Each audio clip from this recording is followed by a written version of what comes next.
So welcome everyone to the virtual launch of issue 3 of Free Survivors, an inside-outside newsletter project from Survived and Punished New York. Can everyone hear me okay? Great.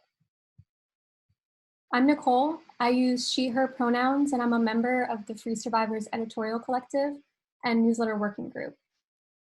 I'd like to set some intentions for us tonight to help ground the space. We're here to build and grow abolitionist community on this side of the wall and forge and sustain community across the wall as we listen to the testimony and poetry from our friends on the inside, support them, and advocate for their release. We're here to learn how we can support our friends inside and free them all for public health. We're here to cultivate comradeship in the face of state violence. We know that Black, Latinx, and Native, trans, and cis women, as well as non-binary and gender non-conforming people, are the fastest growing populations in prison, all disproportionately affected by gender violence and mass incarceration. Many of these folks are immigrants and sex working or trading people. We honor their survival strategies, whatever those may be. Our editorial work exists in the tradition of past feminist anti-carceral publications like No More Cages and Through the Looking Glass that have spoken across walls that call for the total end to incarceration. We honor that tradition tonight. I'd like to invite us all to close our eyes and take 3 deep breaths while thinking about the legacy of abolitionist organizing and newsletter making and our collective commitment to freeing everyone from cages.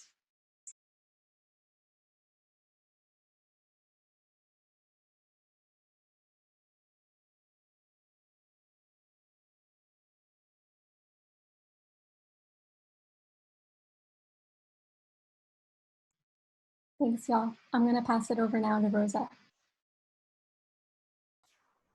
You're muted. Hey, Rosa. I am not. This is my problem. I'm Rosa. I'm another member of the Survived and Punished New York newsletter working group and the Free Survivors Editorial Collective. And I use either she or they pronouns.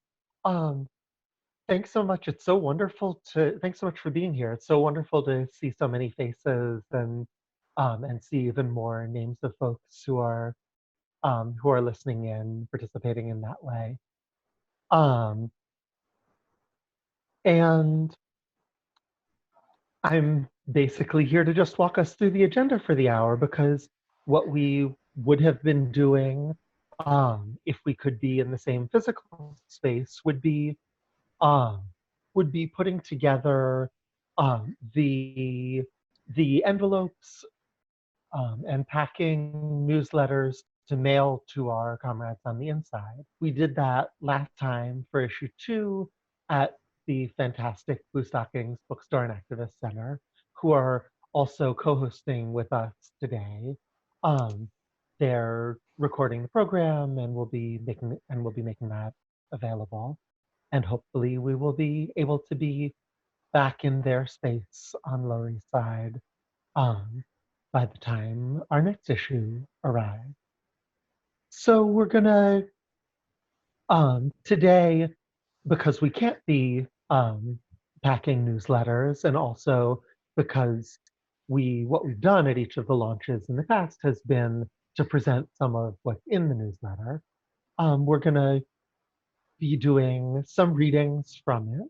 But we're gonna start actually with a walkthrough of the newsletter space on the new Survived and Punished New York website, which is where we're providing free digital access to this issue and all of our past issues.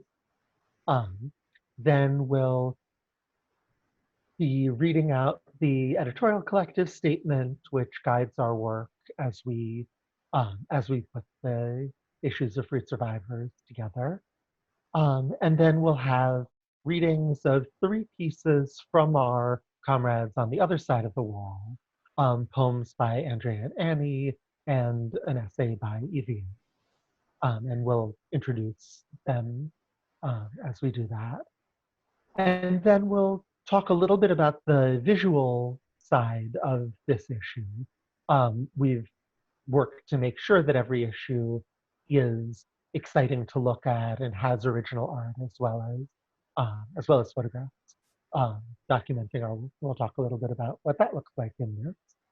Then we'll have a little bit of a look back on the past week, which was Survived and Punished on the national levels, week of action for criminalized survivors, and move from there to current ongoing abolitionist work, both what Survived and Punished is doing currently, what our comrades at the Freedom Off of Public Health project have been doing, and some words on conditions up at Bedford, where a lot of our inside members are.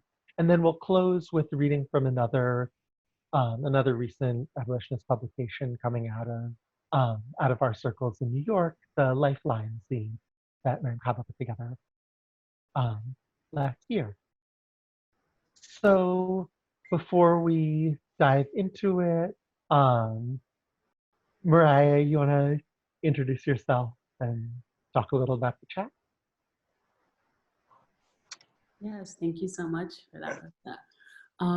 Good evening, everyone. My name is Mariah, and I use they and she pronouns, and I'm also a member of the newsletter working group and the editorial collective of Survived and Punished New York. And I just wanted to quickly introduce myself because I'll be the chat facilitator tonight. So if you have any questions, you can DM me, and I'll also be keeping an eye on the chat room to be able to answer any questions that may arise.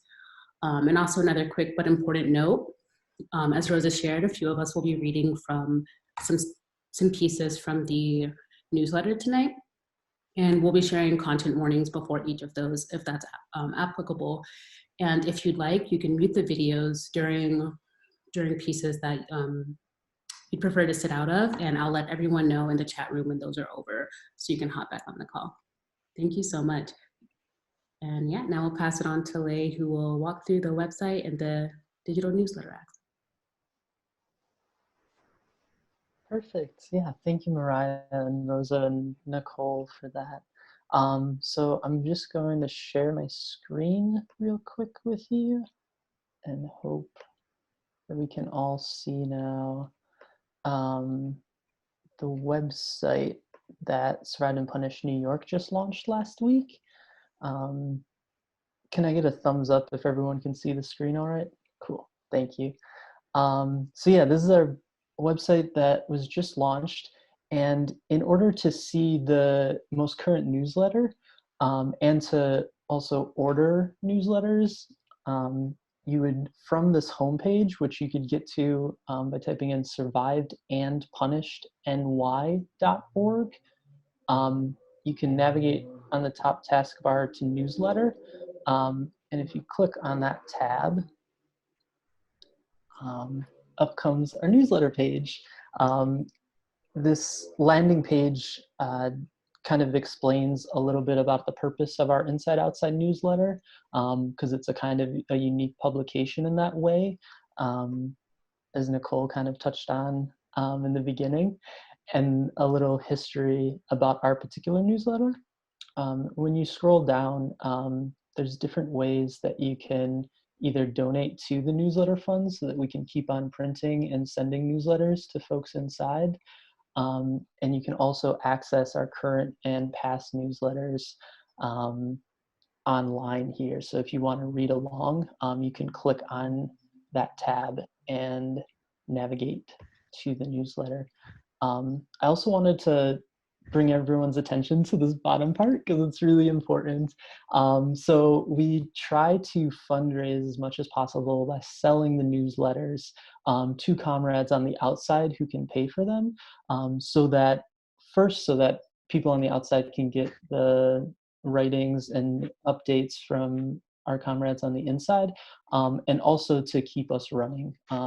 So all the money that we get from selling the newsletters goes right back into publishing more and sending them inside and paying for mailing costs and stuff like that. You can navigate, you can go to individual pricing, or you can buy a single issue from us. Also, if you cannot pay for whatever reason, let us know. There's contact us button down here, and you can kind of just let us know that you'd like an issue or like a subscription, but you can't pay at this time, and we'll work something out. You can also let us know if you know someone inside who you think should get the issue, and just give us their name and their DIN number, and we can send them issues for free. So yeah, that's my little spiel about how you can access it on the website. And feel free to message me in the chat if you have any further questions about it. So thank you.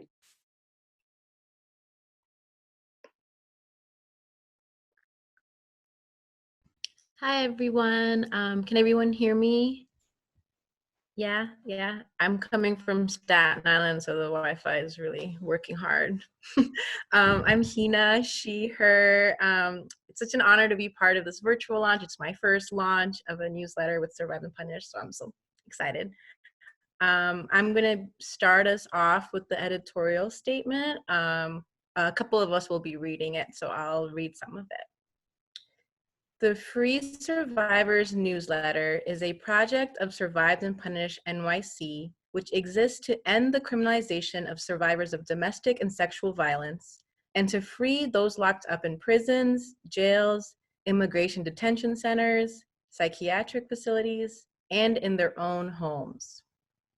We focus on criminalized survivors in New York City and state, but know that our struggles here are ultimately intimately connected to those around the country and beyond.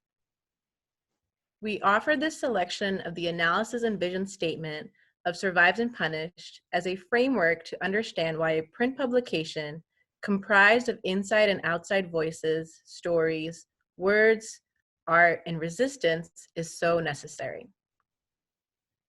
We believe that policing, immigration enforcement, and the prison industrial complex, including psychiatric lockups, are violent institutions that primarily target poor communities of color.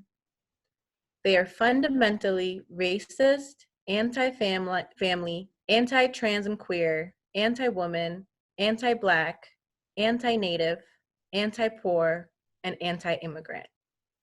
It is in this context that self-defense and other survival actions are criminalized.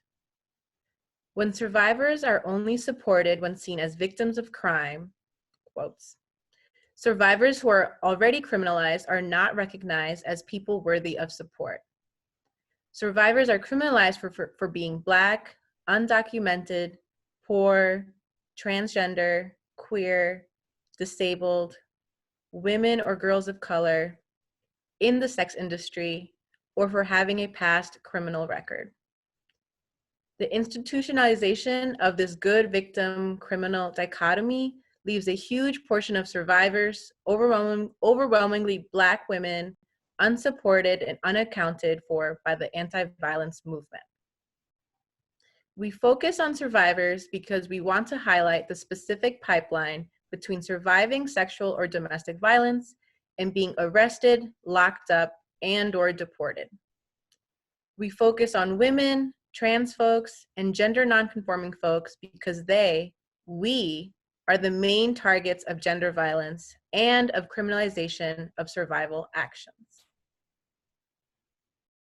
Our editorial collective seeks to work in the tradition of past newsletters that have spoken across the walls, especially feminist publications like No More Cages and The Fire Inside, and other journals like The Abolitionist, that call for a total end to incarceration, a prison-free world. Our aims for this newsletter are sevenfold: to enhance expression, struggle, community, communication, strategy, intervention, and history. When we say expression, this newsletter will create an outlet for survivors to express themselves while surviving the systems of violence and incarceration. Our comrades who are inside putting writing and art into circulation, inside and out, exists as a powerful form of resistance in and of itself. This publication will be art and information driven. When we say struggle, our newsletter will help folks combat the effects of the interlocking oppressions experienced due to incarceration and criminalization, even while on the inside. Being able to feel connected to the broader fight for freedom, release, and decriminalization of communities is one of our essential aims. When we say community, a newsletter will help to build community among survivors as a whole, serving as a place to correspond and connect and grow with other contributors and readers. It'll create a platform in which all involved will feel connected and supported by the creative expression used in our combat to our shared struggle. No matter where folks are physically located, inside or outside New York or elsewhere, or what their communicatory limitations are. When we say communication, first and foremost, we want to amplify stories and methods of connection. We seek to bridge and connect gaps between survivors inside, survivors outside, and their advocates and allies. We aim to connect incarcerated survivors with each other as the prison mail protocols do their worst to keep folks from corresponding. And furthermore, we will endeavor to connect incarcerated survivors with supporters outside to build an inside-outside dialogue. We will endeavor to think creatively, to imagine new ways to convey our thoughts, and whenever possible, employ visuals, construct interconnected webs, and provide translation services. When we say strategy, we want to gain perspective on each other's work and experiences as we work both inside and outside for survivors' freedom. This newsletter will be a platform to support incarcerated survivors being part of the organizing work across the walls. We know there are strategic insights to be gathered from survivors inside and outside. This newsletter will be putting together experiences of violence, of criminalization, or incarceration that can be very different, which we will need to effectively free survivors, both through individual support campaigns and mass release campaigns. When we say intervention, this newsletter can function as a piece of propaganda that can intervene in existing prison reform or abolitionist spaces, combat the absence of the voices and stories of the survivors we are working alongside. Often trans folks, cis women, femmes, and gender nonconforming people are left out of political analysis, resistance narratives, and framework building. And this erasure and exclusion is unacceptable, and our collective intervention will be deliberate. When we say history, this newsletter will serve as an archive of organizing inside and out, of support across the walls for incarcerated survivors, of the creative expression of survivors. We see ourselves within a legacy of the freedom work, and as such, we want to honor those who have been doing this organizing, theorizing, and direct action that we've learned so much from. The editorial collective of Free Survivors wish to reiterate this urgent demand and call from Survived and Punished Analysis and Vision Statement. We demand the immediate release of survivors of domestic and sexual violence and other forms of gender violence who are imprisoned for survival actions, including self-defense, failure to protect, migration, removing children from abusive people, being coerced into acting as an accomplice, and securing resources needed to live. Furthermore, we demand that these same survivors are swiftly reunited with their families. Join us, write with us, make art with us, circulate and support this print project toward the necessary work of survivors getting free. In community, the Free Survivors Newsletter Editorial Collective of Survived and Punished, New York.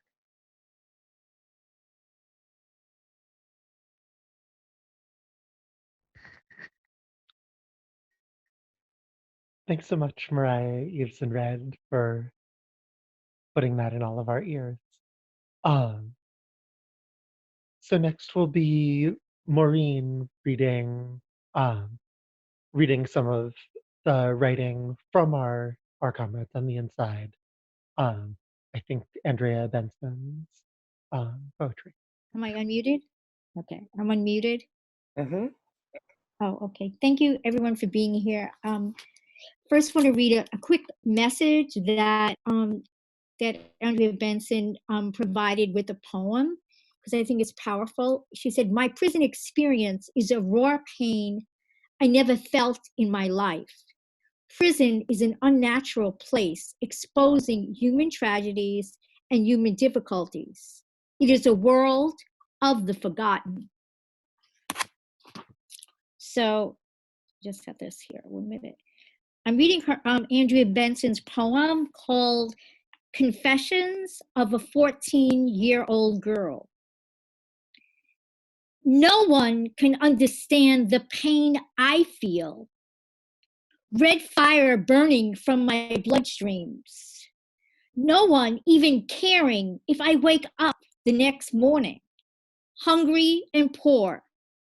My brother's gone, but he's an angel in the sky, watching down on me from the heavens above. It feels like another day, waiting to die, hustling on the block, trying to survive. I'm just a poor baby girl gone wrong, gone off sex, drugs, and car stealing. Mom hates me. I'm extra baggage for a new man. Pops left me. The streets convinced me they were my new family. Will someone save me and show me the way before it's too late? Fuck faith, when I already know my faith. Either in a jail cell or dead on the streets in a body bag.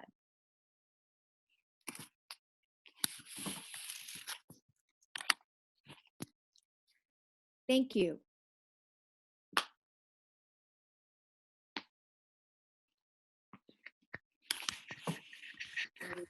And now to Zoe. Thank you, Rosa. Hi, everyone. My name is Zoe. My pronouns are she, her, and I'm also a part of the newsletter working group at S&P. And I'm going to be reading poems by Annie. So Annie is a writer, artist, poet, and mother who also goes by the writing name Lust. So I'm going to be reading two of her poems.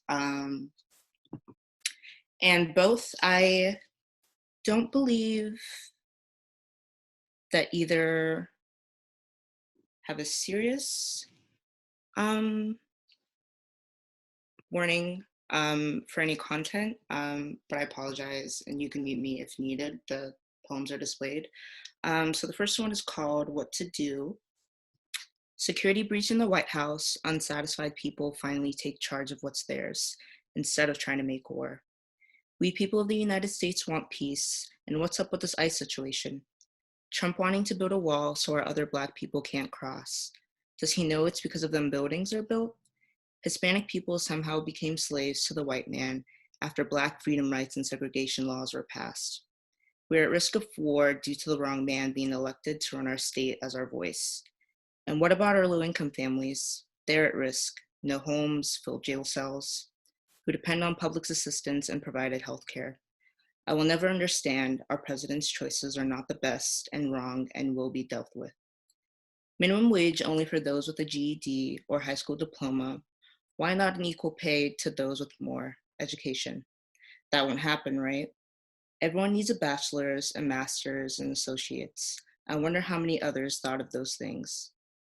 We need structure, we want peace, we need a leader who can lead. But how, when, what to do? And this next poem is called Gone But Never Forgotten. Behind these walls, we are one.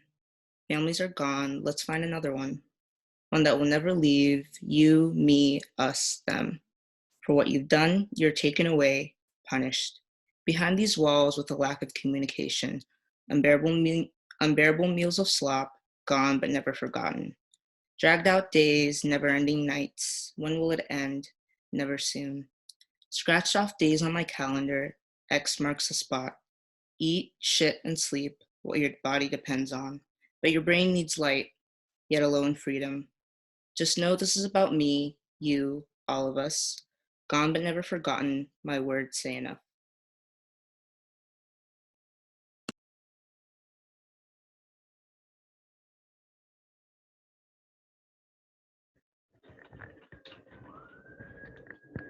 Thanks so much, Zoe. And now to back over to Mariah. Thank you all for those readings. Sorry if you hear cheering in the background. My neighborhood cheers for the healthcare workers going in for the evening shift. This piece is called Yves Poison, and there's a content warning for child sexual abuse. Yves Poison. Flipping a quarter of a century old tabloid headline by Yves de Molina, transcribed by Mary Ma. My name is Yves de Molina, and I have been incarcerated at the Bedford Hills Correctional Facility since 1994 and still face another 30 years to life in another state. I am Puerto Rican, born and raised in Brooklyn, East New York. By the age of 21, I was legally earning 6 figures. At 26 years old, I was hired to become the first female stockbroker for the powerful Rosencrantz investment firm on Wall Street. I did not take my dream job and decided a week later to throw it out the window, saying, okay, today I want to be Poison Ivy, a tabloid headline describing my case at the time. I had repressed the trauma of my childhood sexual abuse for over 20 years before I came face to face with my abuser, my older half-brother, and I remembered everything. My life took a 180-degree turn. The recollection of this memory drove me to self-medicate with drugs, enter into sex work, and 17 months later, I was arrested for involvement in the murder of 2 men. One who had a fetish for child pornography, and the other was a sexual predator. 26 years ago, not one person asked me what happened to you. My childhood sexual abuse never went public, nor was it ever mentioned in my court case. I went to trial in the state of New York and lost. Today, I have learned that had I allowed my NY trial attorney to disclose what happened to me, I may have received a lesser sentence. I did not allow for this information to be used due to my mother's courtroom present. In New Jersey, I took a consecutive plea for 30 years to life, believing that I could have my cases run concurrently. A regretful decision I later learned was not as simple as my New Jersey lawyer had led me to believe. 26 years ago, not one person asked me, what happened to you? Not one person cared to. The outpouring of survivors' testimonies from the Me Too movement has been too much for me to ignore. I feel compelled to follow suit, to support their advocacy and bring forth my own voice in hopes of finding a resolution and save the rest of my life. Every new survivor who speaks out reminds me that I too am deserving of a second chance. I found my voice when I reviewed a case on my abuser, Wilfredo Molina, on July 20th, 2018. After coming across my abuser's case, I knew that I needed to stand up and speak. When my husband left me, it was like dying from 1,000 little cuts. But coming across my abuser's case did something to me beyond a broken heart. The childhood sexual abuse my sister and I survived was never revealed to the authorities. My abuser was never held accountable for the harm he caused. I knew I needed to embrace my courage and tell my story. Every new survivor who speaks out reminds me that I too am deserving of a second chance. I can breathe and express that my life is worth fighting for, is worth forgiveness. We're all supposed to forgive if we want to be forgiven, because we all carry humanistic flaws. I have grown from my mistakes, I own them, and I have made peace with my demons, with what I have done, and with what I am responsible for. I cannot change the past, nor can I be erased from it. I am responsible for the death of 2 human beings. I have learned to live and accept that 2 people died because of me. I have also embraced that their passing should never have occurred. Equally, today, I have a firm grasp of owning my own journey, but now it is time to tell my story because the rest of my life depends on it. As I continue to heal, I am left with a profound sense of guilt and remorse. Although in neither of these regrettable events was I the actual killer, nothing reduces the degree of my participation. I was not myself back then due to the sexual abuse and trauma I experienced as a child. I made a terrible mistake that I have lived with every day since, and will continue to for the rest of my life. I am an artist, author of the book 25 to Love, a true pen pal fairy tale story, with its sequel 25 to Lies, Where Did the Love Go?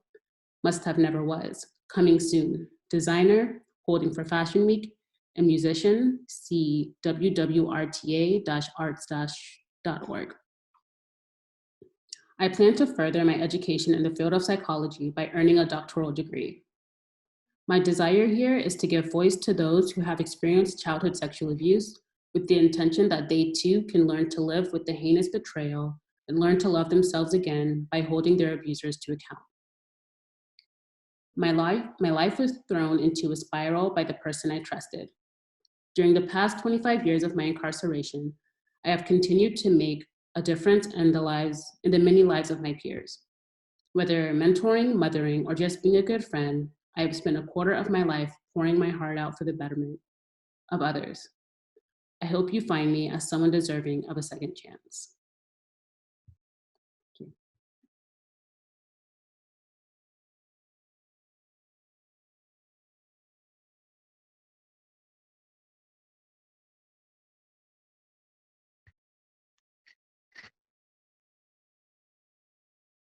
Thanks, Mariah and Zoe and Maureen for reading those words.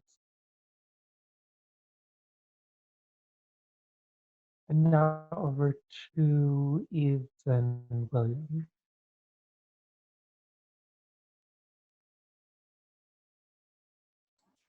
Hi, I'm Yves. I use they, she pronouns, and I am also part of the newsletter working group in the Editorial Collective.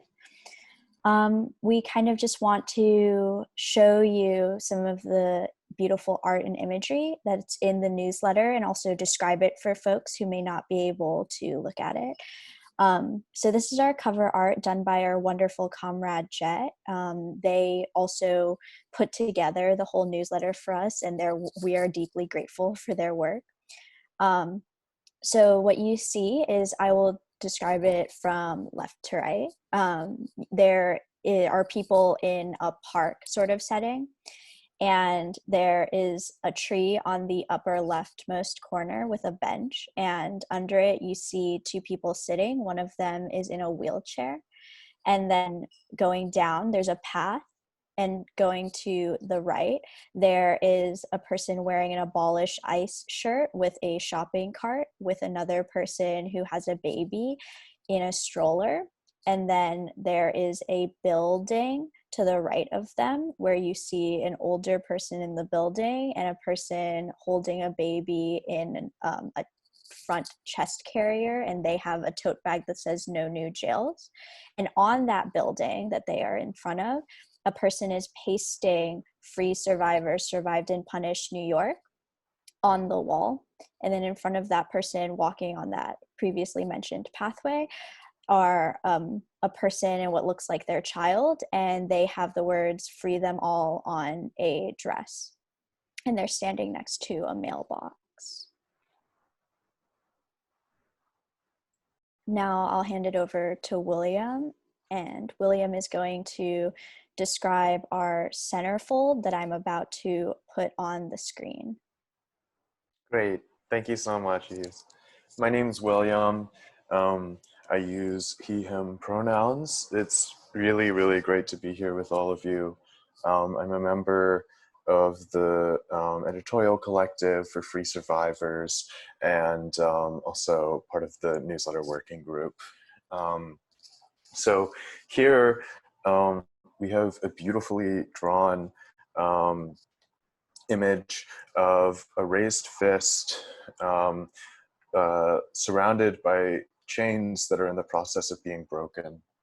The fist holds two flowers in it with beautiful red painted nails. There's a key and a locket in the shape of a heart.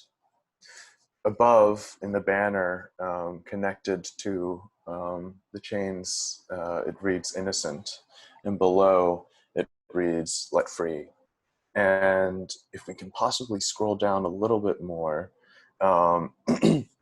we see the text, thank you, Yves. we see the text, "We've been punished for a lifetime, but we still survived." And the title of the work is "We've Been Punished for a Lifetime" and the attribution reads "Artwork by Darlene Benson, CA." So yeah, thank you.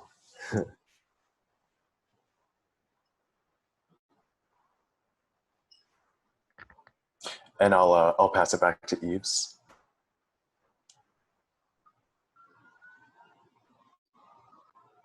Yeah, so we're going to describe a few more images. Sorry, while I kind of work this out on the screen sharing.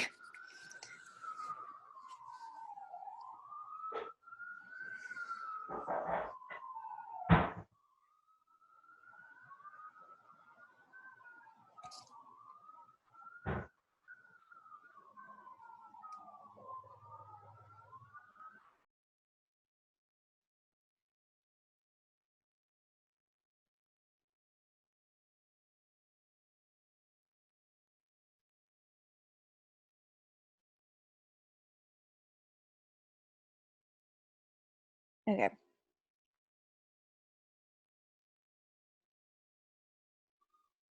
So on this page, we have a poster created for Decrim New York's Community Art and Outreach Wheat Pasting effort.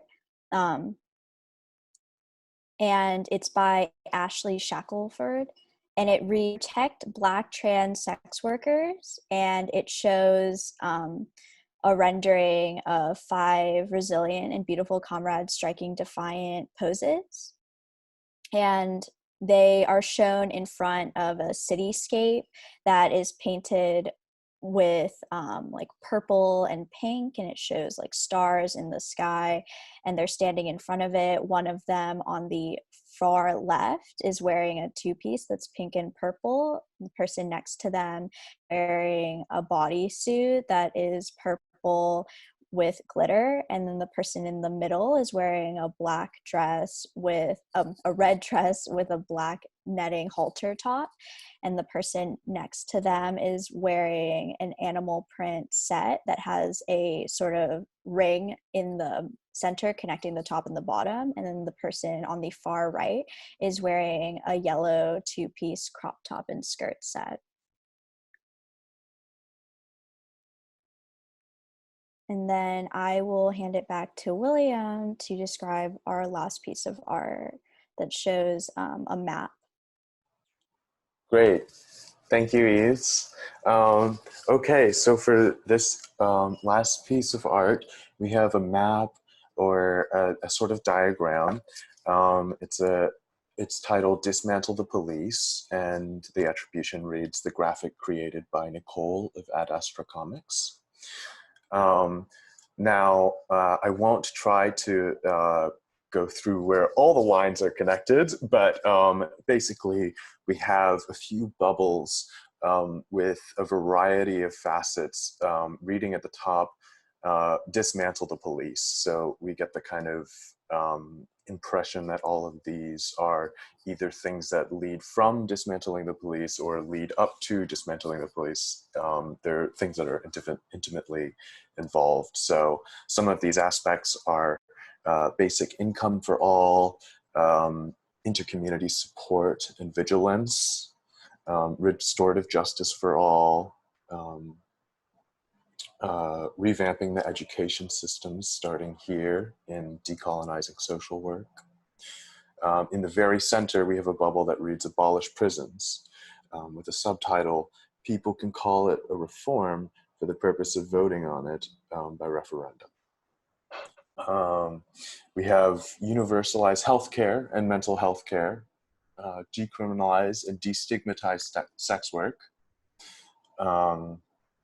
and forgive me, there's I'm trying to read "Safe and stable housing keeps people out of jail and in better health. It also strengthens intercommunity support and vigilance." So I'll stop there, but it's a beautiful image that's worth spending some time with.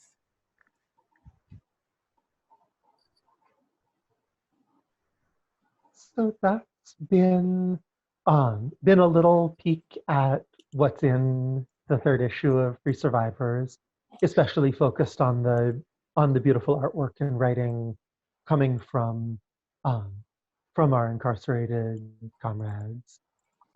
There's also in the issue updates on Survived and Punished's work and the work um, of our partner organizations across the abolitionist world, both in New York and beyond.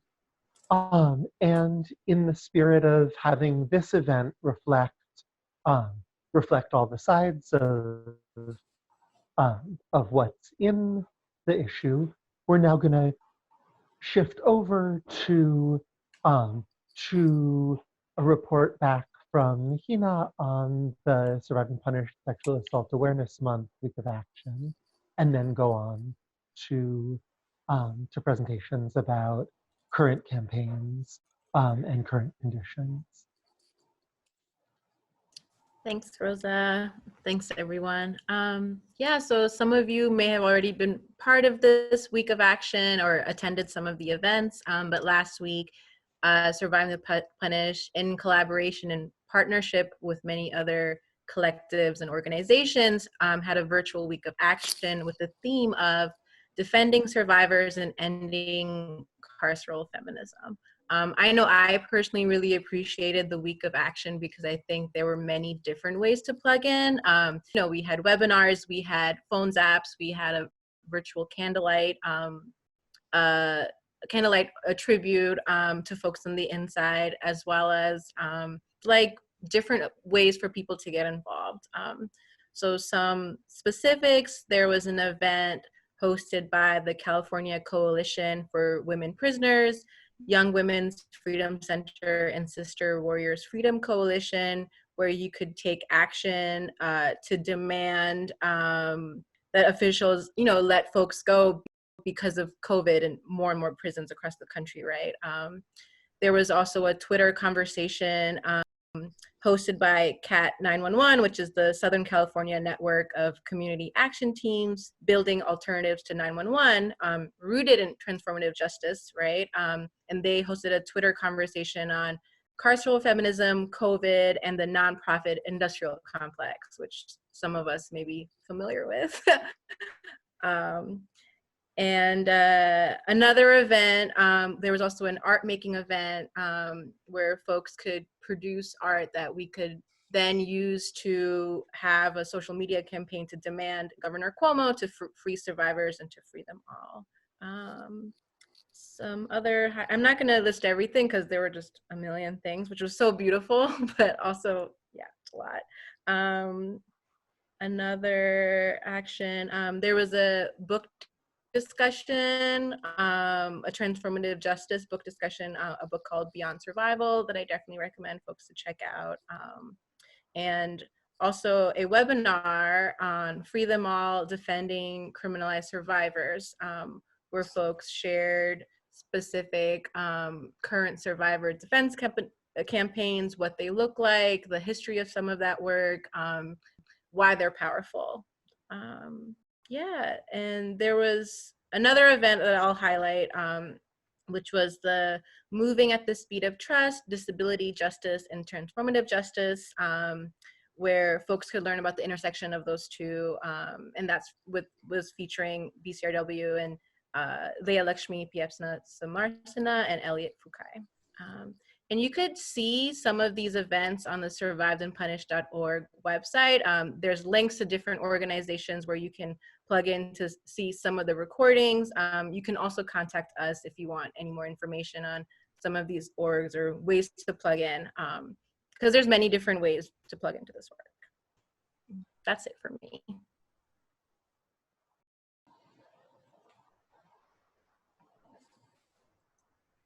All right, hey y'all, my name's Red. I use they, them pronouns, and I'll be opening up our call to action section, starting by sharing Survived and Punished New York's COVID-19 related demands.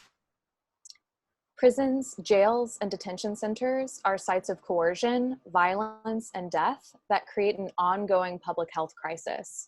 A global pandemic only exacerbates this fact.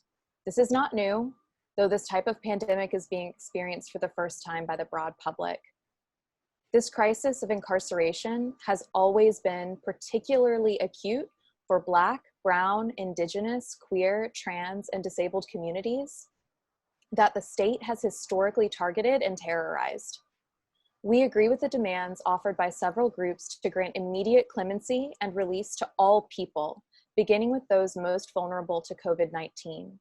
Survived and Punished New York would like to also underscore the urgency of freeing criminalized survivors of violence, a status that could be extended to all those inside. It's important to note that trauma, which affects all incarcerated people, but especially those who are criminalized for survival, has detrimental physical health effects and causes immunocompromisation, which often leads to serious illness and the potential of death. Survived and Punished New York add our voices and express our support for the following specific demands. Release all people caged in carceral facilities, including federal and state prisons, local jails, immigration detention centers, juvenile detention, those committed to psychiatric facilities against their will, starting with elderly people, people who are immunocompromised or have chronic health conditions, trans people, and pregnant people. When we say free them all, we mean precisely that. Expand funding for housing and non-coercive healing resources. For example, physical health services, trauma-informed counseling, substance use support, so that all people have immediate and stable housing options and access to holistic, restorative care upon release.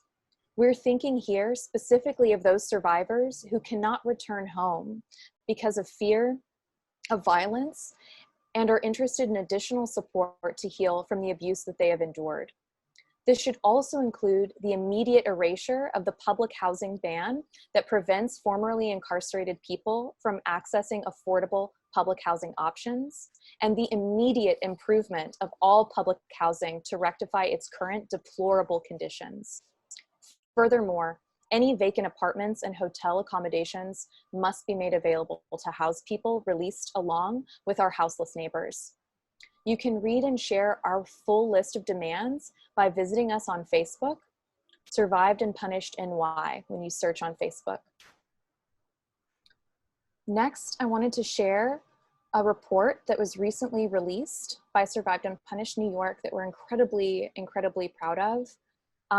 It's called Preserving Punishment Power, a grassroots abolitionist assessment of New York reforms. And in it, we outline how to assess recent New York State reforms from an abolitionist lens. Nationwide, and many of y'all on the call know this, many organizations and individuals are promoting criminal justice reforms, and some of these reforms even adapt or co-opt the language of abolition to suit their needs. And as prison industrial complex abolitionists, we ask if these reforms shrink the carceral state or simply augment how it exercises power. So that's what that report is primarily doing, using the most recent reforms in New York State as a kind of testing ground for those questions. We invite you all to read the full report by visiting bit.ly/N, Y, A, spell out abolitionist, A, assessment. And I'm going to drop a link to it in the chat for y'all. The next thing that we wanted to call attention to in our call to action section was we wanted to uplift the work of the Free Them All for Public Health campaign that many of our comrades are involved in. If you or your organization wants to mobilize people for the demand to free folks on Rikers specifically, Free Them All for Public Health has a toolkit that they have developed on their website that you can share. It's free to access and download. Free Them All for Public Health are also asking you to make calls, send emails and faxes, and flood all social media accounts of elected officials to demand that those elected officials free every incarcerated person for public health immediately. Every day they list political targets and call scripts to use to put pressure on electeds. And you can find those things on their websites and on their social media accounts. You can follow them on Twitter at FreeThemAll2020 for real-time urgent updates. I'm going to drop that in the chat as well. today, what we had been hearing from comrades inside was confirmed, and this is being amplified by Free Them All for Public Health, that New York City jails are arbitrarily denying mail to folks inside. We know that that's been happening, but they finally slipped up and they've confirmed this themselves.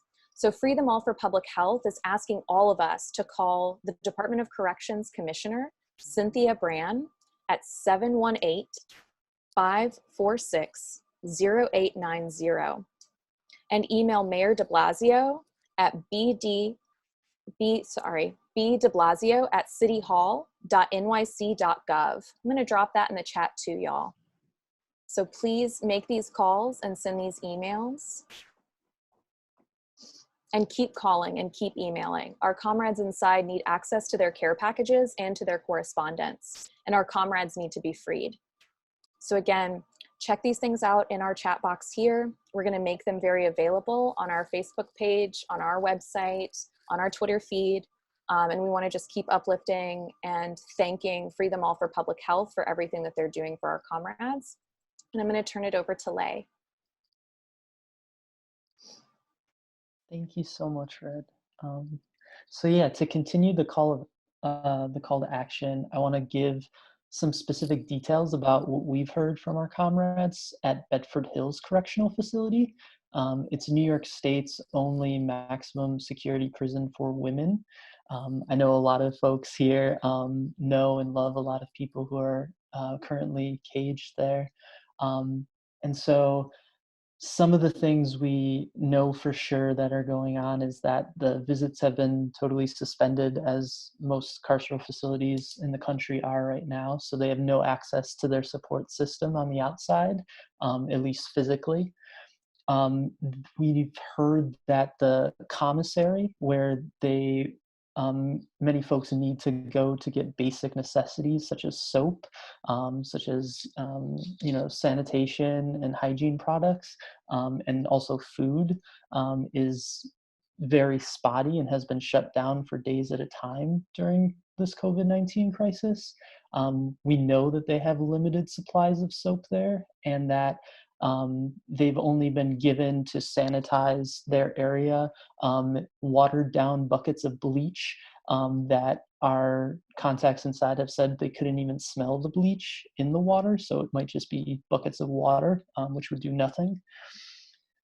They have a number of confirmed cases, both at Bedford Hills and at most of the facilities now in New York State, at Taconic, which is another prison right across the street from Bedford, had its first confirmed case a few days ago, I believe. We know that, or we've been told by our connections that masks have only been given to people who are on blocks with confirmed COVID-19 cases. So that means unless you live on a block, a cell block where someone has COVID-19, you don't have a mask inside right now. And in addition, one of our comrades was actually punished earlier in the month for trying to cover her face while she was delivering food to other people inside. She was reprimanded by one of the COs there and had to deal with that punishment on top of just trying to protect her own health. So in light of these terrible circumstances and the call to free them all and to abolish prisons, we're Survived and Punished New York, and specifically the Survived and Punished Mutual Aid Group, set up an amazing fund to collect money and send soap to as many people as we can on the inside. They've already done, I believe, a number of mailings, both in New York and in surrounding states. And you can get to it, I'll put it in the chat here, by using a bit.ly, bit.ly/soap funds. And if you are able to contribute, they're still raising money and still sending out soap so that people can protect themselves. So yeah, thank you. And I'm going to hand it over now to William to close us out with a zine reading. Great. Thank you so much, Lay. Just to close us out by returning us to some creative work. I wanted to do a brief reading by our comrade Jessica Paradiso, who's currently in Bedford Hills Correctional Facility. Can everyone hear me okay? Are we all good? Ish. Okay. I'll try and hold this up if this is any better. Lovely. Okay. And I don't believe that I have any content warnings to give, just to let everyone know, but please do forgive me if I've overlooked anything. So this piece is titled, "Some People Forget to Remember." After 4 years or more of being incarcerated, I was having a rough day. I felt as if my support system was very little and I wished I had more. I was feeling that when I do get out of here, even after all the changes I'm trying very hard to do, I'll not be welcomed by many. Now I was sitting on the bed New York State has provided me to sleep on in my cube alone, crying. This day really sucked. One of the women I lived with stopped at my cube and asked me what was wrong. Because I was upset, I vented to her. Now, this woman was not someone I usually talk to, but she listened and gave me words I will never forget. I actually one day want to get them tattooed on my body. She stated, "Some people forget to remember." I truly feel this little 5-word sentence helped me get past what I was feeling that day. It helped me remember I can really only control myself and care for my own feelings. Sometimes I veer off and forget that. Jessica Paradiso. Thank you so much, and I wanted to, thank all of you for being here and for listening and for spending the time with us. And before we close everything out, I wanted to just pass it back to Rosa in case we have any other final remarks. Thank you. Thanks, William, and thanks again to everyone for being here with us in this virtual incarnation of Bluestockings.